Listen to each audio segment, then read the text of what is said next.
Greg Belgium, I like that. Greg Belgium, I'm gonna have to rig this. Oh, Anne Monroe says, hello from cold Greg Belgium today. That's where it comes in. What would a Greg Belgium look like? Obviously she meant gray because she corrected, but what would a gray, gotta get up that there. Well, at least it would be extremely polite. A Greg Belgium would be extremely polite. For those of you who don't know, we have a Viking that we work with named Greg. He's from England. And he's extremely polite. He cannot pass by you without saying, you all right? So anyway, hello, welcome back. We'll play with, I finished my mitten. I'm having a good week. Well, kind of. I don't like this stitch, remember? I hate doing it.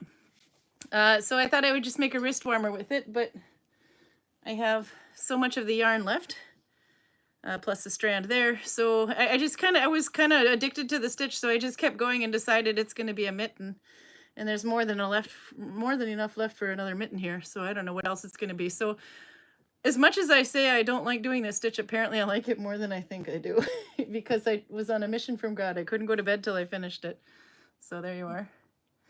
But I did post a little picture because if you knit through the back loop, so if you're going back and forth, you would be knit also rätt in the back loop, or knit one through the back loop, and then on the reverse row you purl one through the back loop, also vrang in the back loop. And you get a very similar thing. You can see the way the loops twist this way. And the same thing would happen if you were doing loom knitting and you wrapped it around. It would look like that as well. But whereas regular knit would go this way. But I thought that was kind of interesting because that's probably the only needle binding stitch you can duplicate with a knitting needle. But it does have like a little bit more spacing between the stitchings, the rows, the vertical rows, than it does with knitting through the right loop. Anyway, I'm happy. It's cool. Mom's yarn stash strikes again. You want a beer? Mm-hmm. I gotta get him a beer. Anyway, so I will show you because this one was also a little bit of a test. It does actually curl up a little bit, so it's a little deceiving. It curls up half, but it didn't curl up more, which is what usually Coptic stitch would do. I'm getting you one. So I will show you how I did that start row because I did my connection a little differently for just this first row in hopes that it would keep it flat, and it kind of did. So I'll show you how I did that today. Karl needs a beer. And he did not find Rakkfisk because he ran out of time. We're not giving up. We will acquire Rakkfisk if we get any strange Norwegian Christmas food. It's going to be Rakkfisk this year because that's one we have not done. And when we get it, Albert, thank you for the tip. We found the Rakkfisk Earl or the Rakkfisk beer. So this is Rakkfisk on there. Is that? It looks like an alligator kind of thing. Is that like a medieval Rakkfisk? Probably, yes. Yeah, okay, so it's probably a medieval Rakkfisk. But this is the Rakkfisk, and Karl, you have to tell him what Rakkfisk is, why it is so questionably and strange.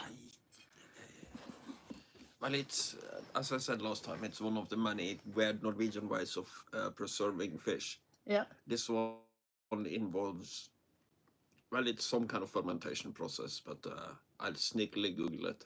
He's going to sneakily Google it. Either way, he did not source Rakkfisk today. So is it blurry images? Now I don't know why it would be blurry. Oh, it is a little blurry. Did you lick the camera? No, but I have probably too many windows open. I was going to show some Facebook pictures, but I will shut them and see if that changes things. I'm very surprised if that has anything to do with the price. No, because there's nothing else that's open. My computer is open. Because it looks a little digital on my computer, but I don't know if that's just because I chose to not watch it in the advanced. They're also sending from the 10 or so square meters of flat area between two mountains. Yeah, so, that could be too. It says connection issues. Okay. Could be the mountain, but well, hang on. I'll write in here just in case. Because we're right up to it. Could be too many windows open. I'm closing some. Okay. Hopefully that fixes it then. I don't know if I have any other... No, I closed all the windows on my computer, so... Let's see. On my phone. If it... well, hopefully this will not close my phone, but I'll check real quick. Let's see. No. No, I don't have any other windows open than YouTube. Yeah, that's what she was saying. Yeah, Lindsay was saying, sorry, blurry images is usually due to the connections issue. In this case, on my computer, there, it seems to be slightly blurry on mine as well. So either I have low bandwidth or my setting is too low, the quality. You can up it, but that makes it run slower, so mine should be on low. Maybe that makes it a little better. Now mine's really blurry, but hopefully it'll help. I only need to see the chat. Oops, you get to look at my mess over there. There. So maybe that makes it better for you guys. But you can hear, so all is good. Okay, so this will kind of suck when I have to show you needle binding, but we'll wait a couple minutes to do that. It could be too many windows outside. You're brave. No, I don't know if you saw it in the quick peek that I had up there, but we actually took it's only single pane glass windows in this house. That's why we're all living in one big room for most of the winter. But I also took the padding that goes on the outdoor chairs, and I put them in the windows so that it doesn't let so much air through at the bottom. So you're not wrong about the too many windows in the cold air thing. But I'll try it again. Let's see. This was the Rakkfisk. Is it blurry or is it not? The Rakkfisk beer. What kind of fisk is Rakkfisk though? What's the name? It has to be a certain kind of fish though, doesn't it? It's usually freshwater fish, but other fish can be used as well. So any fish. It can be a trout. It can be a pike. It can be. I'm going with freshwater now. Yes. Yeah. It doesn't have to be like. I'm just reading up on it now. Yeah. It's. Let's see what it says.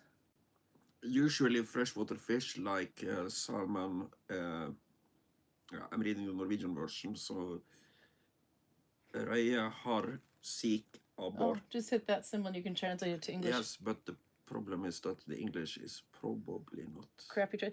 It says it's väl lagret till what is väl lagret? It's best with or best. No, it's lagret. It's it has been stored for a long time. If it's väl lagret, Rakkfisk, lutefisk or pinnekjøtt is what it says it's goat for. Oh, so yeah, so väl lagret or well cured or really aged, really old Rakkfisk, lutefisk or pinnekjøtt. And pinnekjøtt is what you guys call ribba in this part of Norway, but it's not ribba by Oslo standards, isn't that it? Okay. It's a coincidence, I'm sure. Okay, what did you find? On the English page for there. Rakkfisk, it says the first recorded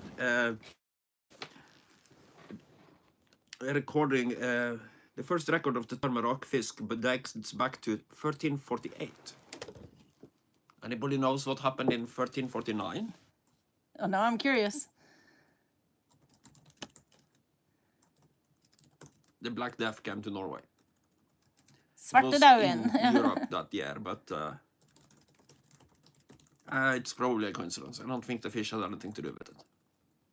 Mm.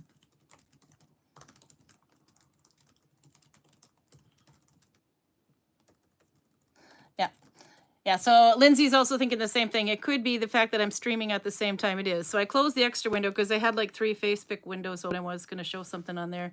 And Maria's blog. But I keep it up for the chat. It's much easier to read the chat on the computer than it is to sit there and do this with my finger on the phone and try to read tiny. And then, of course, you have my mouth straight into the microphone. So we'll see how it holds out anyway. But this beer, he's not going to have this today because we did not find Rakkfisk, but I wanted to tell Albert because he brought it up last week. So Albert, we found it, and we're going to save it until the Rakkfisk turns up. Until then, I've got some other stuff that we got him a while ago. We did buy some Christmas beers, and we've decided we're going to have to do that in January at some point. So we'll taste the Christmas beers in January, but we did buy some so that they don't all sell out before we get to it.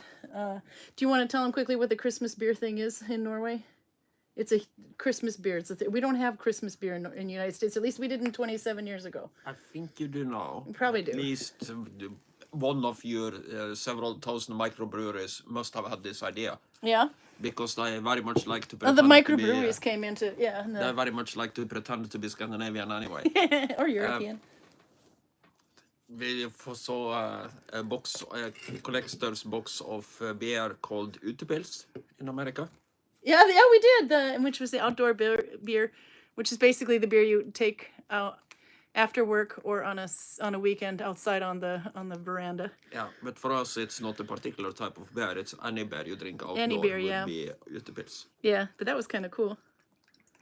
I'm pouring myself a drink too. Karl found me an iced coffee. Karl is also his bigger addiction. It's not so much beer, it's the iced coffees. So apparently pumpkin spice became a new variety that came out now by this same... this is the iced coffee he likes, by the way, in Norway that we can find it in Sweden?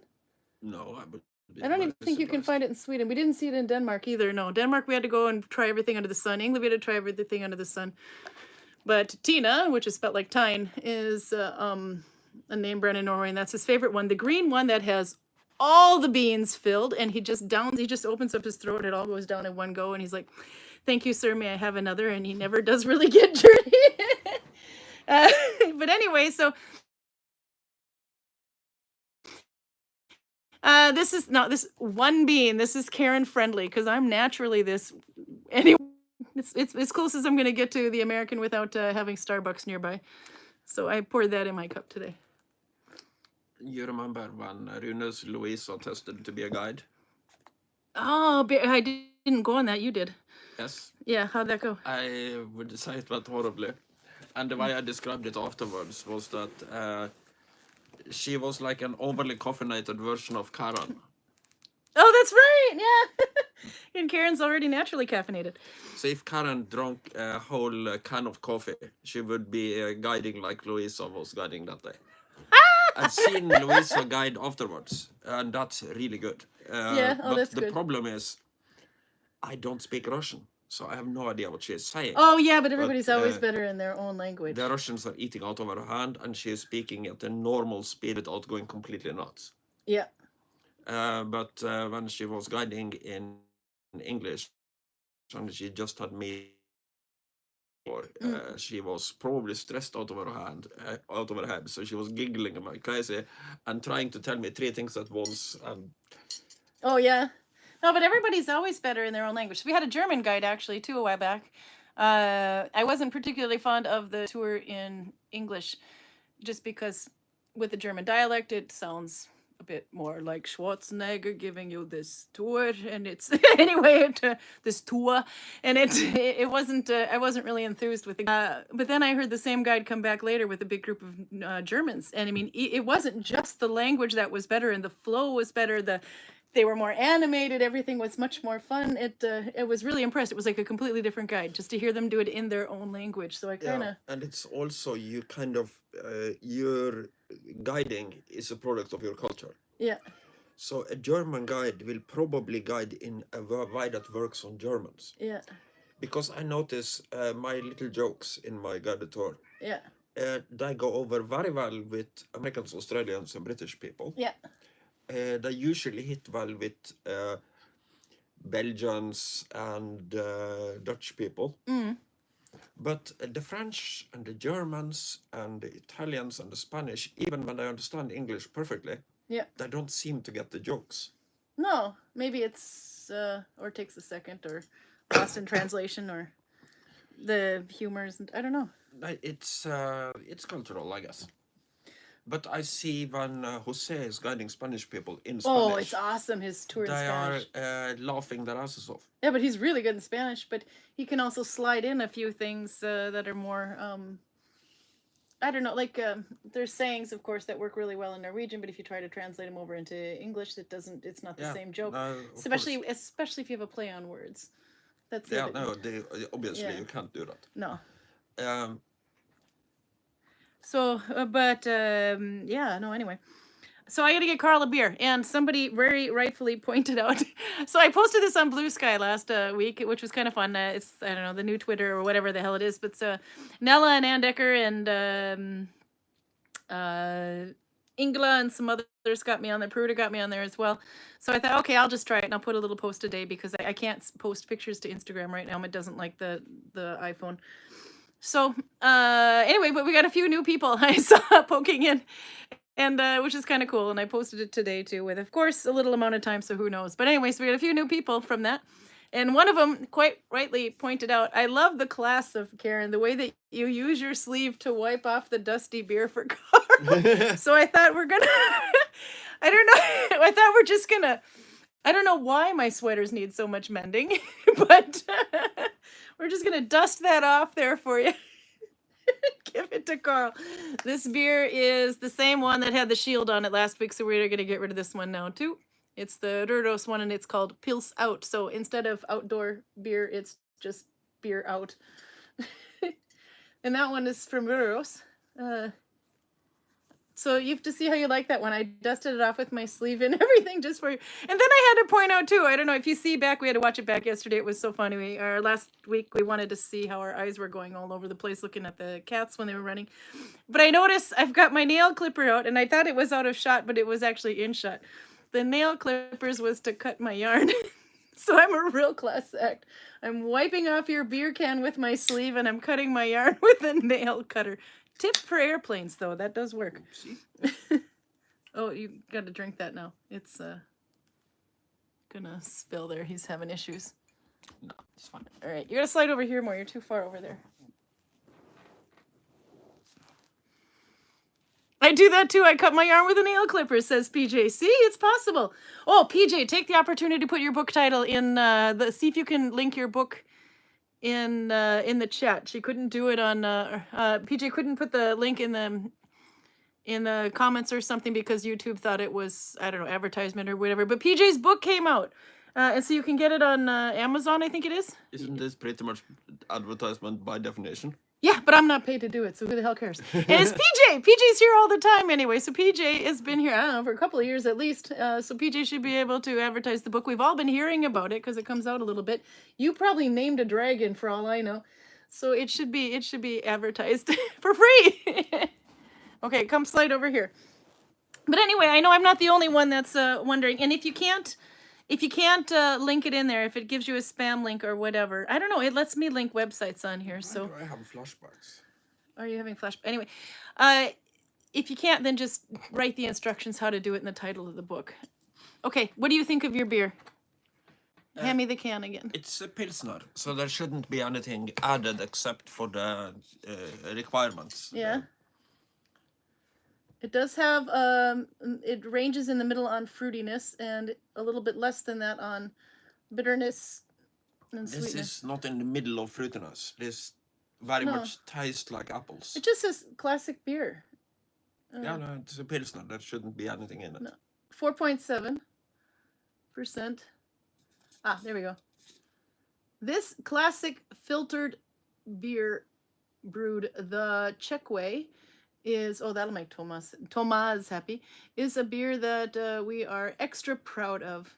The long special brewing process has resulted in a clear, light beer, yeah, it looks like it, which will go great with tacos. That's very Viking for you. Og gulrekke. What's a gulrekke? Yellow roe? Ja, som passer like godt til taco og gulrette som når du får framøyen på besøk. Framøyen. Så er det tier framøyen på besøk. Strangers from Monda. What's a gulrekke? When you get a whole bunch of them? So taco. Okay, there you go. Karl has a happy beer. Now that's going to keep him happy, and I did get him one more that he could do. Max, I found, was on Blue Sky, so yay! Max is currently making a sample and finish 2+2, making the stitches smaller and more packed, just like the Coptic Tarum stitch. So actually, that was something I was going to mention earlier, and if I get a chance to do it, one person who is very notorious for yelling at people for using their thumbs did not agree that you could use thin yarn and your thumb to make more a dense stitch without tightening it to the needle. You can. You just use, like you've got finished 2+2 there. Maybe you do 4+4, but the more loops you add on the back, the more dense it'll get. So you can use your thumb. But anyway, I was going to try to prove that again because I'm not wrong. Okay, so Viking men come on ships at night to eat tacos, says Roger. You two have to meet one day. We're gonna put him and Olvia in the little house and talk about Viking men coming on ships and eating tacos. He's very close to the border down there, you know.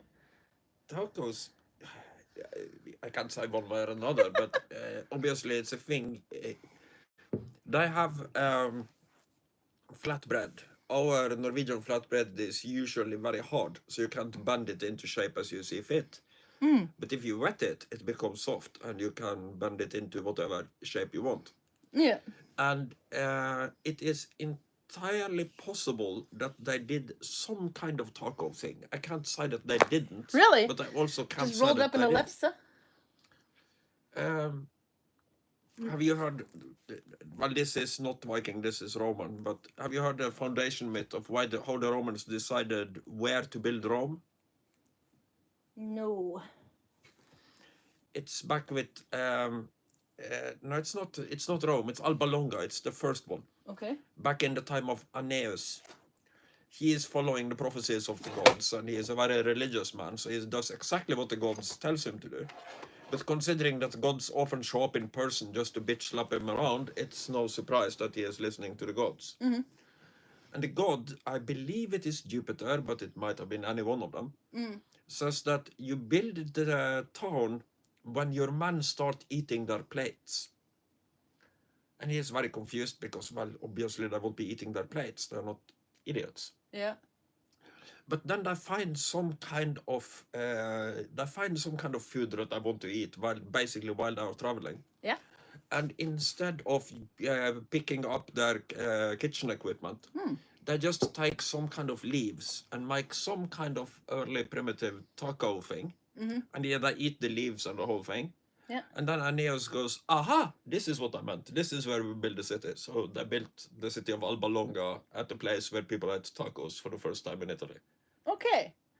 And PJ writes it doesn't know exactly what doesn't actually know what tacos were. It's if you take a tortilla, corn tortilla, so it's very yellow, and it's also a hard one, and it's shaped like this.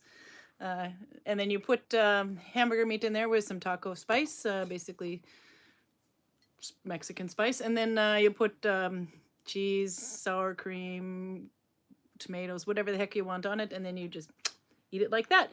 But because of the corn tortillas, they're so hard, etc., you need to have a plate underneath you, because every time I take a bite into one of it, it snaps down the middle and it all falls in my lap. I don't think the Vikings had tomatoes, but the other things are fine. Okay, so sour cream and cucumber. Cucumber I'm skeptical about. Onion they had. Onion I had, yes. Yeah. Okay, so I have to get on to a little bit of yarn. This is all I have left of my stash busting. I'm doing really, really well. I only have, we figure they're like 25 gram skeins, so 200 grams left. I actually weighed it, it's 201 left. So I'm going to get it done this year. This is like 2 hats, I think, which was kind of what the plan was, is to have hats to put in the shop, because we're low. And this hat, which I started a while back, it's inside out actually, to keep it from getting fuzzy. No, actually I had it right. I haven't steam blocked any of these though, so it's a little lumpy. But that's one hat. Of course, I was going to put pink on the bottom, but I used it all in a kid project, so I just have the 1/2 spiral up at the top. But this is actually spiraled. That's how I got the gap. So this is one yarn here, and then the other one is here. So you can see there's 2 ends. That's because I had 2 yarns going around each other. And I started from the top. PJ wrote something on there, by the way, also, or was it, I was going to read that. Where was it? I originally found your tutorials on Instagram pre-COVID. I did okay with the Nalbinding a day thing. I'm pretty sure that was you. Yeah, no, I have patterns. They're just mostly way far down on there. But the reason I was using Instagram for it is because you could view the patterns like a slideshow. So you could see the day one and the whole idea that it was supposed to be stitch along. So you could try to do it a day at a time, or you could do it at your own pace, really. But when you finished one picture, then you slide and do the next. And then the next day came a new step. And it was, the idea is that you'd get a new step a day. And then I tried to do a mystery one that was a bag. Spoiler alert. Yeah, so that's what those, but they are pretty far down right now. I can see if there's a way to repost them, but I do actually need to put those into PDF. But there's, yeah, the way to do that. So I do actually have a hat tutorial where you start from the top, even a spirals top if you want to. There's like 2 different spirals and a top down one. And then there's one for doing regular bottom up if you wanted to as well. This one is a flat top. It doesn't look very flat, but it is. It's probably because I've had it folded. So I finished that. Then I made the questionable hat. This is for my kid who wants to have a kitty cat hat. And when you make a hat, which is basically a tube, you can start at the top or the bottom, or you could do as Nikki was saying and go like around this way. But you can see I stitched it up at the top after I'd already used up all the pink yarn. So this one, when you put it on the head, it looks like a kitty cat, and it's a political statement. We're not going to go into that, but my kid wants it because it looks like, it just kind of does that, makes little ears. She wants it because it's a kitty cat hat. I think we need Karl to try it on. You want to try it on? I want to see you look like a kitty cat.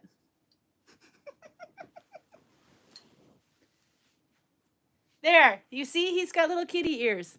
It's just the way it bends on the shape of your head. Look how happy and pretty he is.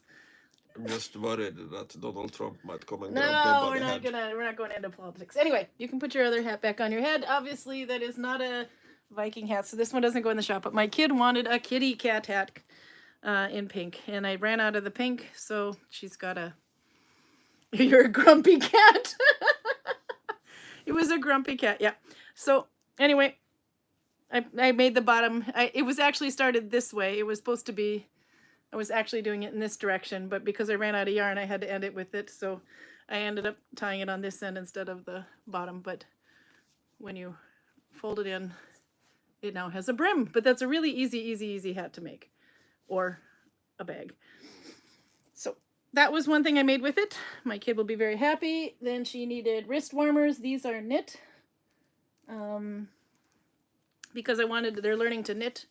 So I wanted them to see a way that they could make a really simple wrist warmer with just being able to purl and knit stitch, or Gudvangen.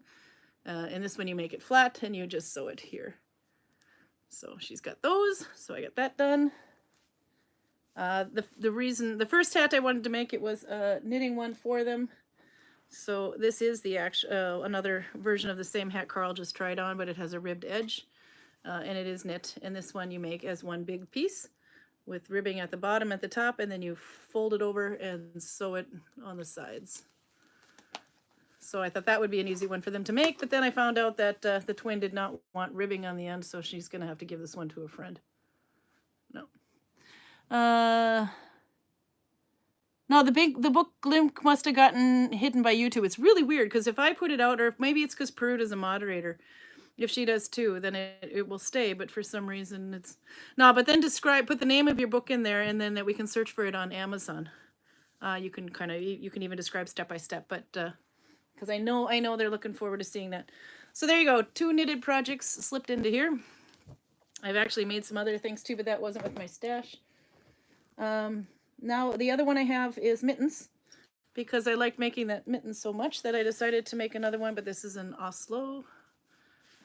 This is the same Sulka yarn. So this is how I make my mittens. You can start from the top down, but I prefer to start from the bottom up because it stretches always longer than I think. Okay. He's being annoying, I know. So this one, usually I would taper, well, when I start from the bottom up, I go a little bit thinner and then a little bit thicker, or a little bit wider. When I get to about here, then I'll have 2 or 3 stitches to go over the top, and then I skip a bunch. So that's my thumb. And then I bind around here. When I get to when my pinky just gets covered, then I'll start decreasing. But usually I would decrease on both sides, but because this yarn is so fat, if I decreased on both sides, it would get too small too fast. So I only decreased here 2 or 3 rows, and then I started decreasing the rest, and now I just have to sew it together at the top, just the whip stitch. And then I'll go back and put the thumb on. And I did do these in tandem. So it'll be interesting to see how the Coptic mittens go, because I did not make those in tandem. This one is almost done. But there you can see it's starting to decrease, because I have a weird join here because it's white yarn. I didn't want to use spit or my hands. So there you got those. And then one lady on Blue Sky writes, you know, I hope it doesn't sound too mean, but it looks like a cast from old days. And I'm like, yeah, no, you're not wrong. And then actually, that's kind of true. And then she said, because I don't think it's mean at all. I think it's actually quite a good observation. And then they wrote too that they thought it would be really fun if there was a bunch of signatures and scribbles of embroidery on there. Okay, not Viking, but I'm definitely going to do that someday, because that would look really cool. And then on the line of embroidery here, this was another good idea. I was cleaning through a box of old letters and postcards and whatever, and I find signatures of people that have passed on. And I thought that's actually another one thing you can do, which I haven't done yet, but one of these days I would love to do it. If you're into embroidery, you can take their signature, blow it up on a copier or something so that you get the size that you want, and you can actually use that as a template to embroider something. So they would, oh, Gleema with the cats. So you would actually be able to embroider their signature onto something. So I thought maybe that'd be a fun thing to do, maybe a family tree or something. But so then this was a distraction I made for the same pink kid. Easily. That's not the yarn that was on my list, but it's one on the wall there. And then I'm working the wall. Okay, so I have this yarn wall behind me, and this was to try to get me to use some of the yarn. This is all the yarn that would be okay to make hats with. It's pretty fast. I want to get rid of it. When Karl and I were in Voss, we got one more of these smaller panels, so we'll be able to put it on this side here. And this is, you can see there's like, I don't know if you can see it actually. There's like a little gap right up that way. There's a yarn missing there. There's just like a little ball there, but that's it. It's the rest of the skein. So see, I'm using, the yarn wall is working, Karl. It's working. So I made another hat. This one does have a little nipple on intentional. This is actually inside out. Come on. So this one has a little nipple. It's supposed to look like bit like the little nipple on the end of Deadpool's hat. So when you put it on your head, it'll kind of go flat up to the purple row, and then this just sticks out on top. So this is that Balder yarn from Viking. It's got a bit of it's a superwash, I think. Might have a bit of acrylic in it, but it has really cool shading. Pooling. I don't think they make that anymore. So I've got distracted. I'm actually doing all right though, but I can see why I always fail at stash busting, or why I failed probably the same amount of times as I've succeeded, because other yarn just creeps in. I want to use it. So, and that's what this one was too, is yarn that creeped in that I wasn't using in my stash busting, but so now we get to make mitten number 2. Do you need another beer before we start mitten 2? Clearly. You clearly need a beer. Okay, so this one might not be dusty on top, but we're going to use the sleeve anyway. Because it probably makes it taste better. Is it the Brooklyn one? This is the Brooklyn one. I don't remember if we've had this on YouTube. Not on YouTube, but we certainly had it at the hotel in Bergen. Yeah, but you had it poured. So it was a tap beer. I think you had. I don't think it was a bottle beer. I don't know. No. It came in the glass. Yeah, so this one way or another, I'm pretty sure he's had it before, but I can't remember if he's had it before on YouTube, and it might taste different, like, because it's can. But this one, Brooklyn Lager. I have had Amber Lager. a beer called Brooklyn. I'm sure about that. Oh, I know you've had the Brooklyn Brewery, yeah. But This is the Brooklyn Brewery, yeah. You've had this in the United States when we were there, too. Just recently. I don't remember that because I was always going for the strong shit, and this isn't strong if I remember This correctly. is 4.5%. This is the first beer we ever brewed. Our dry hopped amber lager was born in Brooklyn, New York, and crafted with notes of bold grapefruit and smooth toasty caramel. It was nice knowing you, Karl. He doesn't usually react well to fruit. I expect this is a food beer, and grapefruit. Don't. Roger asks, that's actually a really good question. What's the best way to wash the hats and the mittens in the washing machine, gentle cycle, or strictly hand wash with soap? It depends what the fiber is. If it's an acrylic, you can put it in the washing machine and even in the dryer, and it'll get these little pills on it because that's what acrylic does, these little balls. You could, if it's wool or has any wool in it whatsoever, even if it's superwash, you can put it in the machine. I just put it in wool cycle anyway. But if it's 100% wool, or I would just literally soak it. You can make some soapy water. You can use shampoo if you want. With some soapy water in the sink and just let it soak in there a bit. Let all the dirt come out. And then kind of take it out. Rinse it carefully. Do not do this. That will make it felt. And then drain the water out, do it again until the most of the dirt stays out. That's kind of how we wash things like this. It doesn't get the stains out, but it will get the dirt out anyway. And lukewarm water. You don't want to temperature shock it. You don't want to go from hot to cold, cold to hot, and you don't want to add friction. That would cause it to felt. But you can hand wash it otherwise. Why are you looking at me like that? Because I was smart enough to smell this before I filled my glass completely full. Oh, you're fucked. I thought I gave you the bad beer first. I didn't realize it had a grapefruit in it, but Carl's not happy. Slide over here a bit more so we can see your total depression. You're so Yes, far over. Gotta say hi to people too. Anyway, that's how I wash them. The Norwegians, by the way, if you had a Norwegian sweater, they'll even just put them in the snow. It works. But your hat has got so much sawdust in it now. But usually if I wash something that's like his hat, which is that dirty, then I would have to soak it like 4 or 5 times before the water stays clear. You're not going to make it, are you? this smells like You haven't tasted it yet? overly perfumed prostitute dying in a compost bin. Taste it, Carl. Taste the Brooklyn beer. How's the prostitute?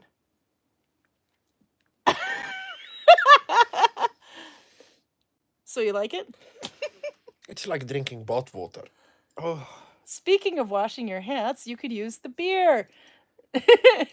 this is horrible. No? Are you going to finish it? They should probably sell Brooklyn back to the Native Americans. No! So Brooklyn's who we're picking on today? If this is what I think beer is, then But yes, you had it in certainly. the United States and you liked it, so it must No, be... But that's the first one and it's an a amber. brewery. This is specifically an amber lager, is what I call This is it. amber lager, yeah. I think the brewery occasionally makes okay beer. Yeah? Because I'm pretty sure, shitty poor. I'm pretty sure He is shitty that I poor. didn't have this in America. No? Because it's a normal strength beer, and I used every opportunity. I to think there drink was the only strong one stuff. beer you ordered that came in a glass, basically, that you didn't like. Yeah, That was so bad that you really had to push through finishing, and that was that smoothie beer in the... yeah, in the St. the Paul thing that Brewery looks or like whatever we were. orange juice Yeah. up at the rail station. Yes, but I remember drinking Brooklyn Brewery beer in Bergen before we went over the Atlantic. Yeah, they have it on at the airport hotel. Because I was a little bit annoyed when we were in a pretty expensive restaurant at a hotel, and they only had 5 types of beer.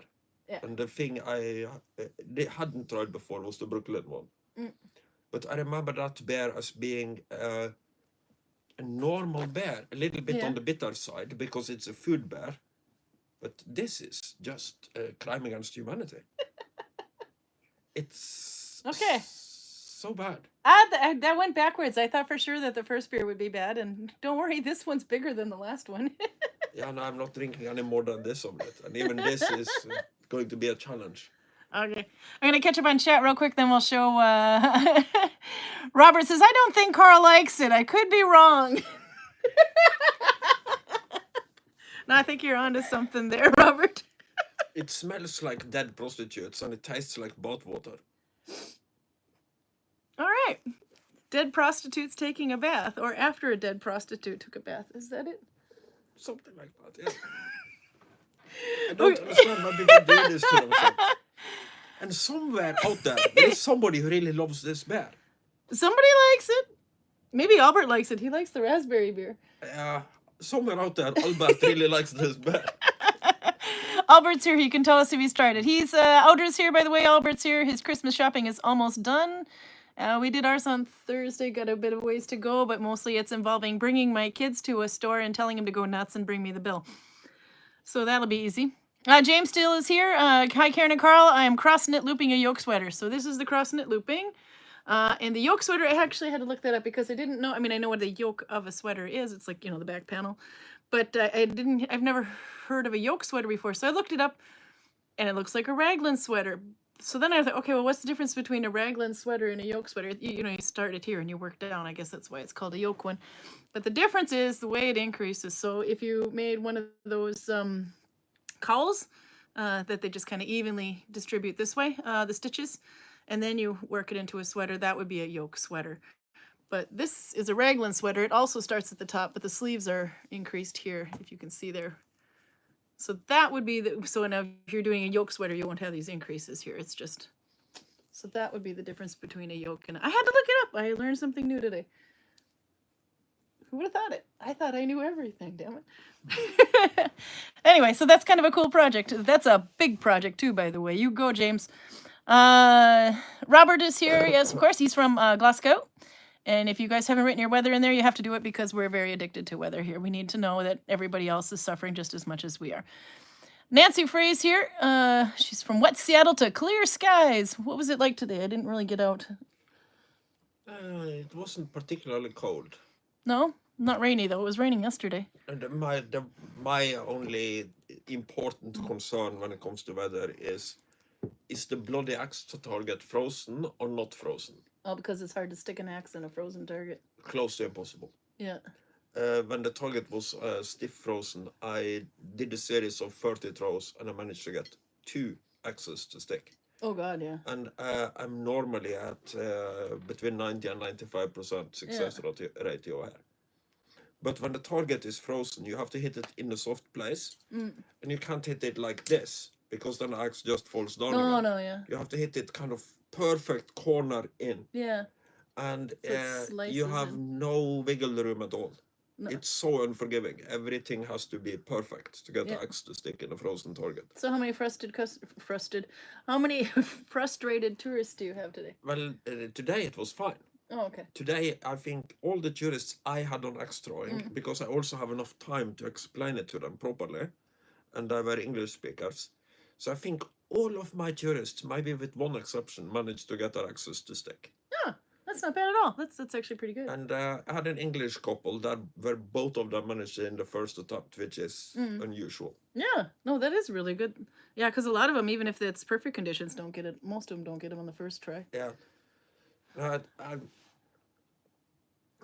Let's see. I was gonna say hi else. Nancy's here. PJ's here. Anne is here from Grey, Belgium. The picture that I used on the cover is from Voss, by the way. That was what it looked like 2 days ago in Voss, and the purple sky was actually purple, no filter.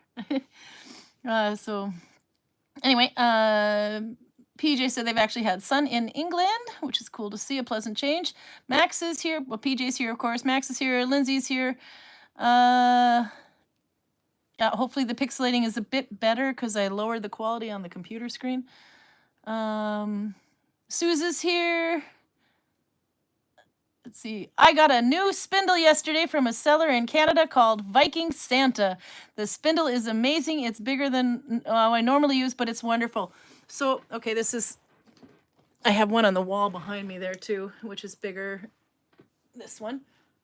Then I have one of these. This is a little bit lighter. But the weight of your spindle, I think if you have a heavier one, it'll make it easier for you to do thinner yarn. I might have that backwards, actually. If you're going to spin, if it's heavy, the heavier it is, the thinner the yarn can be. And then the lighter it is, the thicker the yarn. I might have that backwards, though, but it's kind of personal preference. But you might find out when you switch back and forth. Let's see if I can get that on there.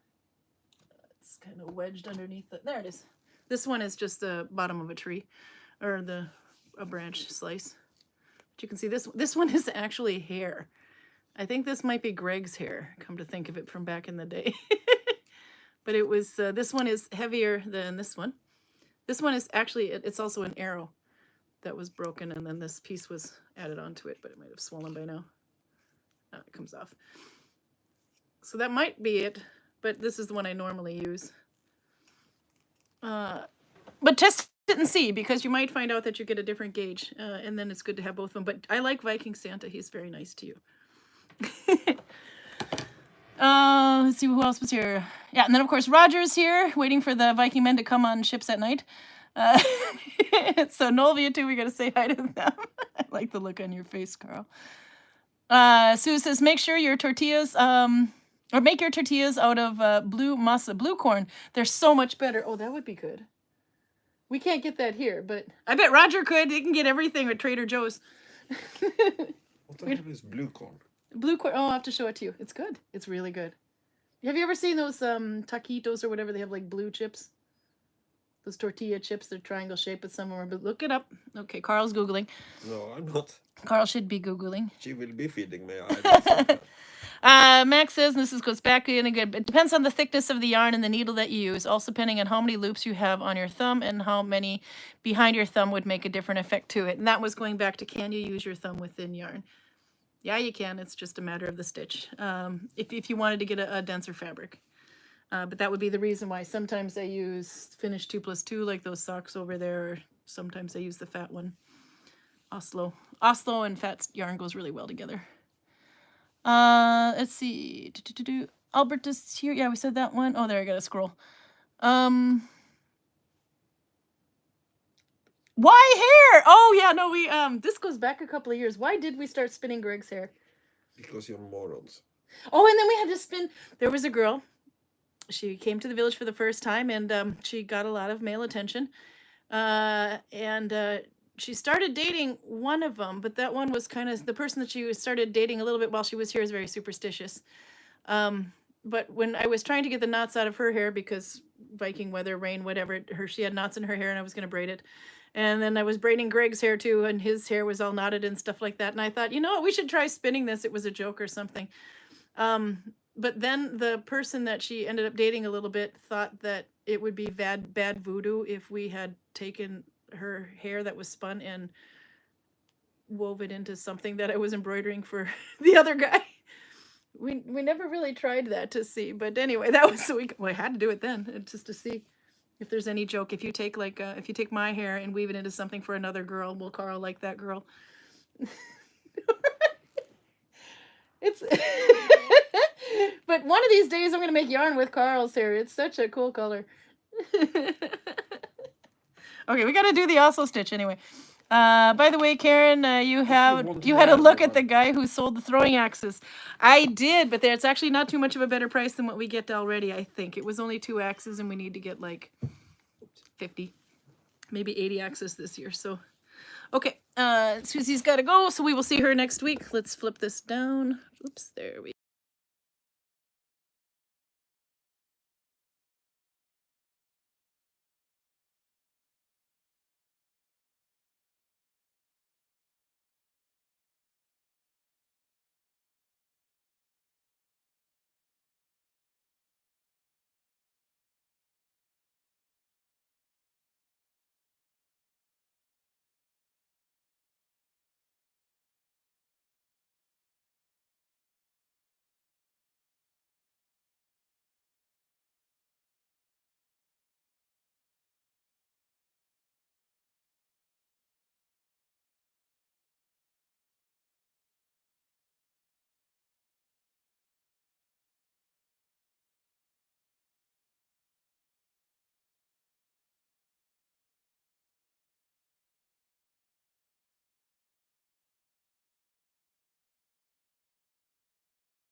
Woman. Shit, I hit the button. You have to tell that all over again. No. We were just talking about the Rakkfisk anyway. He was talking about how the way that it's when it's buried, it doesn't have access to the same bacteria or something. The way it breaks down. It's broken down by the enzymes that are already in the fish, not no outside bacteria. It's related to the Swedish surströmming, but it's also different. Let's see, how many did I miss on that one? I'll have to check the. No sound. Waves a wand at the screen. PJ's trying to do magic to make the sound work. No, it's when I hit the thing that changes the direction of the screen. That I'm assuming my big fat thumb hit the microphone button right underneath it. So that's about how long it's been that it was been out. Whenever I use Coptic or Tarum, the name just a different name of the same stitch, I usually use a small needle to make stitches more tight and packed, which creates a very dense fabric and structure. Yep, because that's the thing if you look closely on here, it looks like a bit more narrow at the bottom.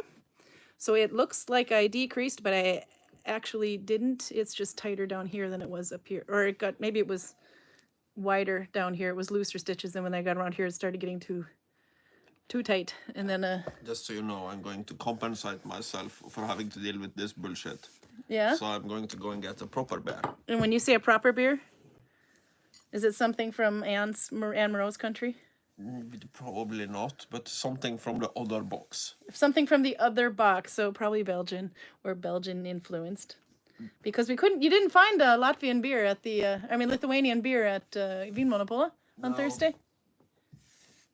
And I didn't have time to bully them about taking it in either. No, they were busy. Everybody was buying truckloads of beer for Christmas. And alcohol. The Mintu, it's some sort of a vodka schnapps kind of thing, whatever. Anyway, called Mintu, which is a minty taste one. They actually had a chocolate and minty flavored one this time, so I picked that out because I can have liquor in my drinks, but I can't drink beer. So we will see how that tastes. That will be my Christmas treasure to myself. No, so yeah, to keep it tight, that's why I'm actually needle tensioning, and that's why I'm using a thinner needle to try to keep them small. So let's see. I'll flip this down again without hitting the microphone. Okay. So right now I have a row. It's not 25. I don't think I have to count. It looks a little thick and thin and thick and thin. It's, it's okay. It'll be fine. That's my start row. I can count the loops to see how many I have. But I did actually think of another thing. This yarn is not the best one to use, but you can start with a crochet chain. So that one you'd have a symbol. If you know how to crochet and you think it's easier, you can do your base row. You just basically stick the hook, pull through, and you're just making a slip knot over and over.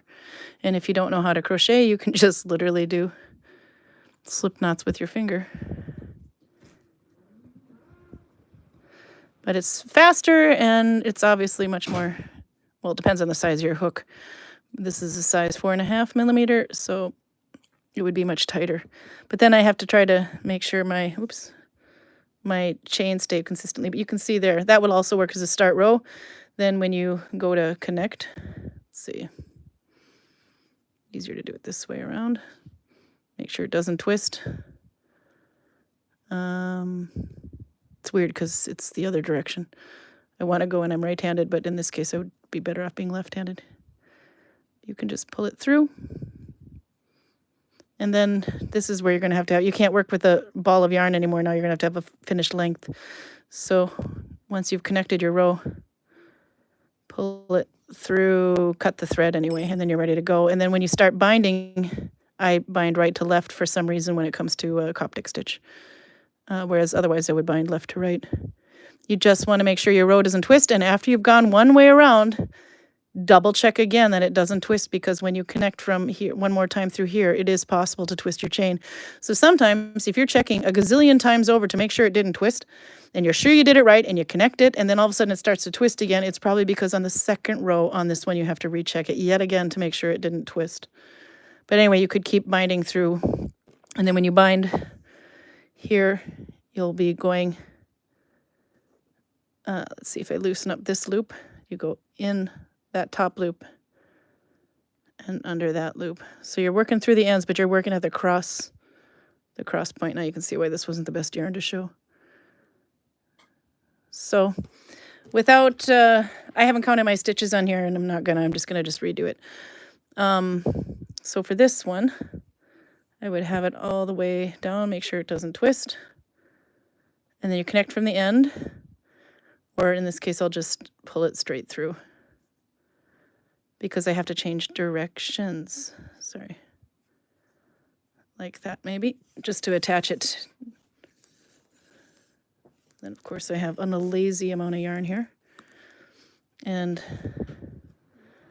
just go ahead and tighten it all the way. So now it would be tightened this way. Normally it'd be keep going around this way, but I have to turn and I flip it upside down for some reason. I don't know. So normally I would be going under this loop, or so under that X there. But my first row, in order to get it to do that instead of just that, I went around the posts. That sounds more, if you're used to crochet, then you'll know what a post means. But this middle part here, I went under, instead of going through the very tops, I went through the post and pulled through. And however you tension this, if you tension it to the needle or if you're just eyeballing it, I gotta say, I eyeball it. Make sure, and this is where Max was saying, I think it was Max, maybe it was PJ, saying that they just pulled real tight. You just have to make sure it's at least loose enough to get your needle through. If you can get your needle through, then you're fine. If you can't get the needle through, then that's probably a little too tight. But then again, yep, going under the posts, or like that. Instead of the edges, I just did the first row through the post. Hold it all together. There. Which beer did you grab, Carl? Belgian. Belgian. Are we feeling better now? Your sympathy beer? Drink it, I feel better, I think. Yeah. The other thing is your start row. If I didn't make it as tight as these loops I am doing now, which I didn't, that means my second row is going to get suddenly much, much smaller. But if I eyeball it. So this is after tensioning, I guess. So I found I will use my thumb to stop it. Like that, and then so I don't like over tighten it, and then I'll tighten it after. So I'm using my thumb for this stitch, but I'm actually not using my thumb. And this is an absurd amount of yarn I decided to put on my needle. I just want to point that out. There you go. And then of course I always have this yarn underneath, if you're wondering. You could have it on top, but then you got to do it all the way. Always that way. It just shows the way that your yarn loops. And another thing I have with this stitch, which drives me nuts, is the way that I needle bind causes it to twist. Now I'm at the end of my yarn here. So every once in a while, I have to hang it and let it untwist. It's a bit like embroidery. For some reason, when I do embroidery and when I do this, it has the same. I do it the same way I do it. Gives it a twist. Anne-Marie Decker would have like a really good technical explanation for that. But it's the way that I pull it through or hold my needle, or maybe I'm twisting my needle when I put it through. I have no idea. But it causes it to tighten up. So every once in a while I have to let the work unspin a bit. There, I got a nice little knot in there because I'm using way too much yarn.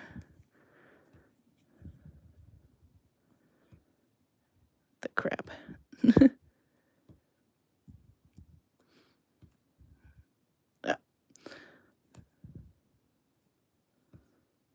See, there we go. Yeah, it's because my ends are matching up now. So that, and then when I do the next, I'm going to finish this row here, and then I'll show you one more, how I go back to the regular. But that caused, this is my new row. So when this one goes normal, when I go in it normally, it will cause this one to flip up. And that's where I get this ridge going here. You can see it kind of looks the same there. That's how I got that little ridge. And it did prevent, I mean, it's still trying to curl a little bit, but not too much. And this has not been, there's no steam added to this thing. I am debating as to whether or not I will steam block it. If I steam block it, any of this rigidness will be much more flatter. And I think I kind of like that it's a little bit raised and textured. Okay, so I will do this row and then we'll flip over. There you go, and then I'll check chat too. You went for a ride. Are you okay? Did you like my dusty ceiling? And I didn't turn the microphone this off this time. This is good. Okay, so Nolvia puts an emotional support Belgian beer and an emoji for you. This is the Chimay.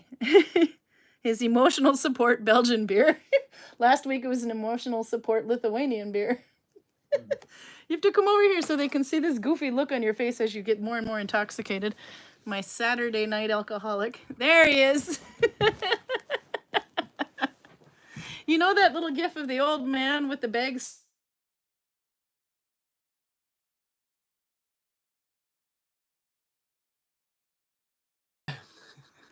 Do I have sound back?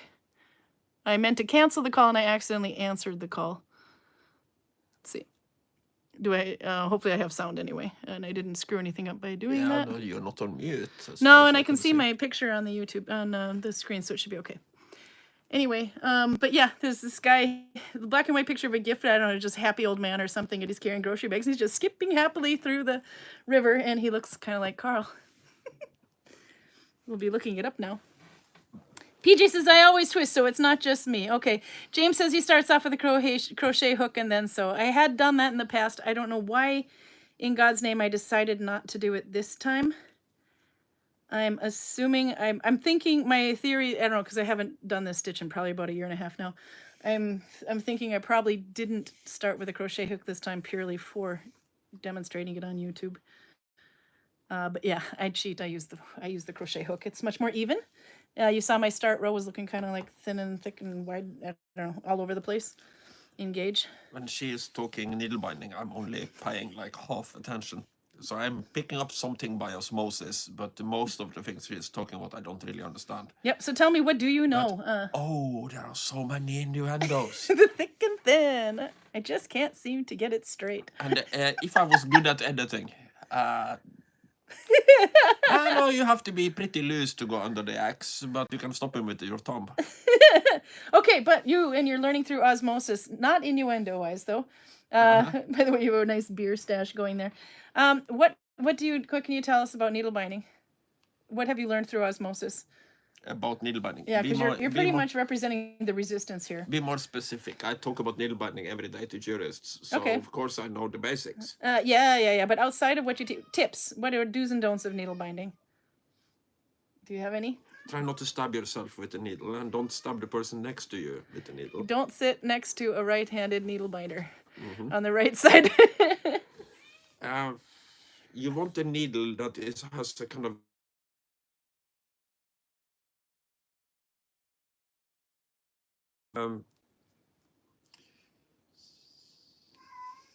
do's and don'ts. Apparently there is a woman somewhere that I think you shouldn't use your thumb. I don't know if this woman is right or wrong. I would think she is probably wrong, because I see a lot of thumbs being used when people are needle binding. Yeah? Sorry, I just answered my kid because she's trying to call again, and I think every time she calls it cuts on the screen, so I just wrote that we're almost done. That's twin number 1 calling. So the picture I put on Blue Sky, by the way, once upon a time I null bound my kid. That is twin number 2. Cat is over there being he's not happy with his new toilet. Did we ever talk about the new toilet on here? I think we probably have. We might have mentioned it, but go ahead and explain it.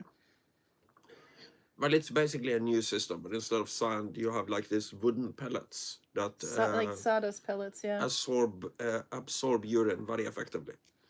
And then they just go poof. This is me and Karin are not completely in agreement on which cat is the dumb one and which cat is the smart one. But at least when it comes to toilet training, I seem to be right. Because Fuzzy is using the toilet more or less perfectly. Occasionally he likes to sit on the edge of the toilet and then just throw pellets on the ground and then poop on the ground. But normally he does it correctly. Yeah. Silly is using it for peeing, But he prefers to poop in front of the door, which is like the worst place he could do it. Especially if you're a smoker that has to go out that door to smoke. Yeah, and Karen doesn't like to have the light on in the kitchen for some reason. So Electricity bill. You're not in there. No, but he is pooping there. So he has just halfway understood how the toilet works. And I hope he picks it up pretty soon, because we've been doing this for, 2 months now? Yeah. We didn't know. I thought he could just swap it out just as you would regular cat sand. It's got like a little strainer, and then the loose stuff falls through. And I thought, okay, that'll be easy. And then you got sawdust, which you can pretty much just chuck in the woods or whatever. But it came with instructions as to how to wean your cat off regular cat sand and onto this one. I'm thinking, oh, we might have got in over our heads here. But I am happy to say, because I also thought, these sawdust bags, they're pellets, they cost a lot less than the regular sand, but we're probably going to fly through this like mad. But actually, no, we've hardly used it. We haven't even used half a bag yet, and we've had it for like 2 months, 2 cats. Yeah, no, it's a very good solution. It's a good solution, but oh my God, I did not expect to have to wean the cats off of it. You just have to get the cats to use it. And right now I would say we are 3/4 there. One cat pees and poops in the new toilet. The other one just pees in it. So there you go. So if we just get him to poop in it as well, then we are sorted. Oh, Samantha's late. She says, I missed my YouTube notification. Yes, hit the bell and subscribe and like and do all that stuff. No, but we're just going to keep doing it at 6:30 at least throughout the winter. Because we have issues with transport, can't do it earlier. And we'll always do it on a Saturday unless we can't. But if you're not sure when it's going to be, watch the last one and go go all the way to the end. And we usually say, yeah, we should do it at the same time. This is the guy who just halfway understands how the toilet works. He doesn't like that you're poking him. Okay. Let's see. Pull me mustache. Ha ha. Novia likes it. Okay, so I'm going to move the computer again. And we'll put you over here, and now I've gone one round. I'm definitely going to have to redo this because it's not enough stitches. Oopsie. Turn that. There. Why is that not looking upside down at my work now? It's just, okay. Nope, that's not it. Well, crap. Okay, I was hoping I could get a front view of this, but for some reason it's not doing a front view anymore. One more time. Nope, it just switches me from left to right. Okay, so now we have to try it this way. So I've gone one way around. You can see easier. This is my new row. It's kind of sticking up now, but it kind of looks like whip stitch. So it's real easy when you get to the beginning of your row here. It's upside down now, remember? So this is my end yarn, but this is the working yarn. It's real easy to twist it on accident when you join the next row. That's how you can end up with a Mobius. I always never say that word right. That's why you can be like really perfect on your first row when you connect it and think you're good, but you do have to check at the second row too to keep it a ring. Let's see. So if I have that right, this is not the easiest angle to show it now. So now we're going to go, it looks like this is my bottom, whoops, it looks like this is my bottom row, my row on the bottom here. That's touching here. But this, because of the way I went around the posts, this is my last row. This one that runs through the middle. So I'm going to connect there. Let's see if I can do this a little bit more. So this is where I ended. So go under this, down through that one and up through that one. And then keep the yarn underneath and then pull through. So I don't know if you saw that. I'll try it one more time here. These two, this is where my yarn ends. So under this one, but up that one and over the working yarn. And then I pull through. And the next row, it's going to look a bit more normal. It's just that first row. But that's how I connected it. It was going under the posts, which is kind of like an M1. Okay, so now I did one there, and I just kind of thumb looped it, tightened it. So now this one I've been in, you can see there. So, and this is the next one. So go down through there, up through the one that I've been in. And that's that. So that's a Coptic stitch. Next week we can try to work the pearl version. I made a crochet chain. I can't read. Sorry. Then I slip stitch and join, and then it went wrong. I undo the chain and start over. Like, what am I supposed to do when I start this method? Okay, that we can do real quick. So this was, I didn't actually, this is the worst yarn to show, but because it's got such a loose ply. If I didn't pull mine out, so I can still undo it. Okay, assume you're not working from a ball, but you're working because you can't work from a ball. So we have just this length of yarn here. That's it. This is my chain. This is putting my hook through the last loop that I did. So when you connect it, however you connect it, you can force it to go in the right direction anyway. So there I've connected it. And then I'll pull the yarn through both loops, the connection chain and the one I had on there. But, sorry, I pulled it through both loops, so I just have the one chain on there. I'm going to have to pull the yarn all the way through. So it comes all the way out. Then you get rid of the hook, and then you can switch to this one. Actually, I didn't exactly finish pulling through, I see. There. So then now I put it on the needle. A little inconvenient that the color of the yarn and the color of the needle are the same here. Okay, so now you can do one round and then double check to make sure it's flat, but you have your start here because you're not continuing left to right now, unless if you're right-handed. You're now going to work from right to left. So this is the end that I just pulled through. Then you go under, you're going to go through the top of this braid. So you go in through the, if I do it, I have to hold it upside down. If I go down through the next one and then up through the one I went in. So you kind of have this X and then pull through, which I have to, it's unfortunate the camera won't turn again. Probably because my kid called. Okay, and then now there I've been. You can see the yarn comes up here. So this loop I've been in, now I have to go through that one. So down through that one and up through the one I've been in. So you're basically kind of going under the X. Yep, there's Karl over there getting all excited about me going under the X again. So excited is the right word. And then tighten it just as much as you need to.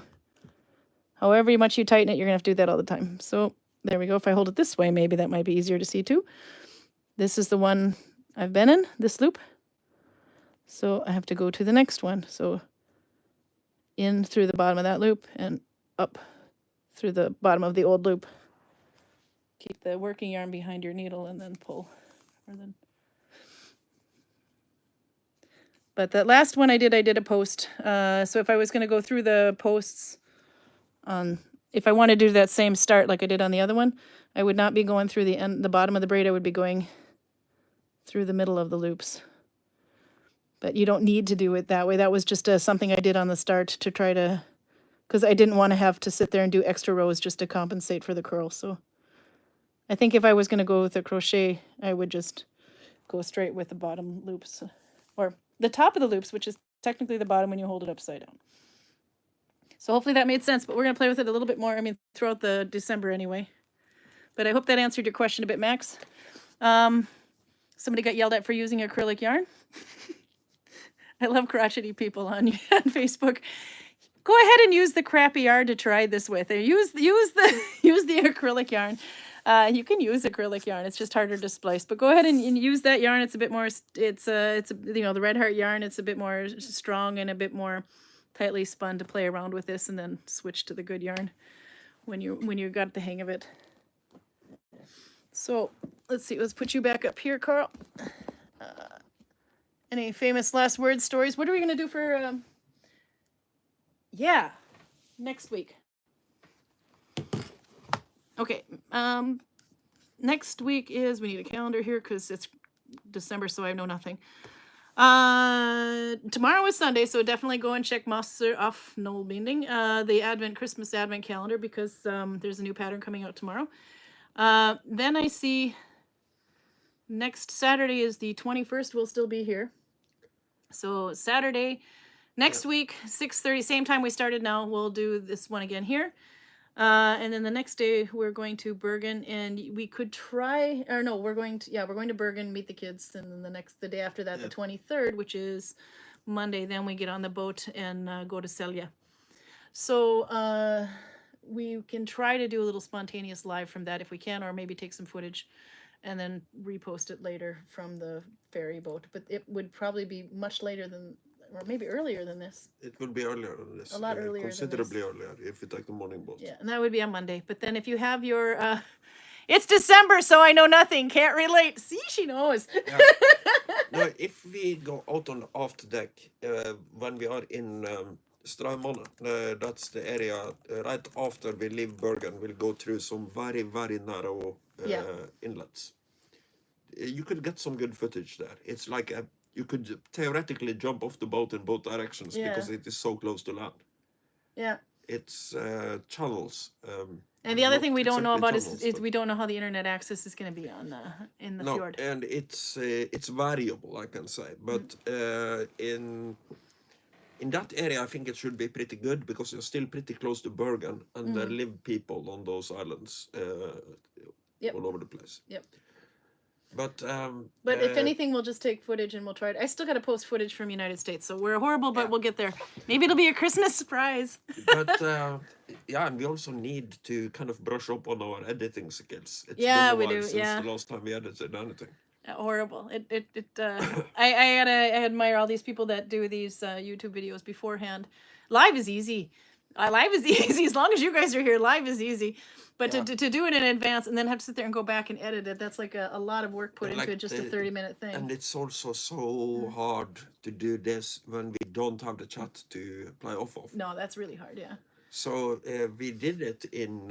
we did it in St. Paul, and that's where we still got to edit that and put that up. But when we had to try to record without internet, so no chat, holy crap, that was hard. So then the next time we saw you online, we're like, I missed you, don't ever leave me again. Because it's really, really hard to do when it's not live. I don't know if probably you can save a little bit of it in editing because we were in a kind of an interesting place. But I was getting sick and it was extremely hot. Yeah, it was really hot there. Unseasonably warm. I was barely working mentally. Yeah. And then not having a chat to respond to, so I have to put... Arlene made it and we're just leaving. Pretty tiresome. Yeah. But my last day of work before Christmas is Friday the 20th. Yeah. So I'm off on the 21st. Yeah, but that's Saturday, so we'll be here because we're not leaving for Bergen until the day after. Yeah. So anyway, so next week we'll definitely be here at 6:30 from here. Usually, and that's where the notification comes in handy, actually. I'm very horrible about posting too much more than like 30 minutes to an hour in advance. But you can always run to the end of the previous week and find out when we said it was going to be, if there's any change. There is often sometimes something comes up, a group or whatever, and we have to deal with that in the village, and then we have to change the day, in which case I would post it as soon as I knew, which could even be a day in advance. So, But pending Armageddon, we should be here next week, Saturday at 6:30, and then we'll figure out what we're going to do for the one after that. There is literally nothing that can stop that. No. So I don't matter what bookings they decide to have down there. Rain or snow or sleet or... they can't revoke days off. They can ask me very politely, but I can also very politely tell them to go fuck themselves. PJ's at the sisters next week. Doesn't know if we'll be alive, but we will see you if we see you. If not, this day's up anyway, so... Okay, I gotta go because my kid's trying to call and got a bedtime soon. So we will see you, He who has no toilet training wants attention, clearly.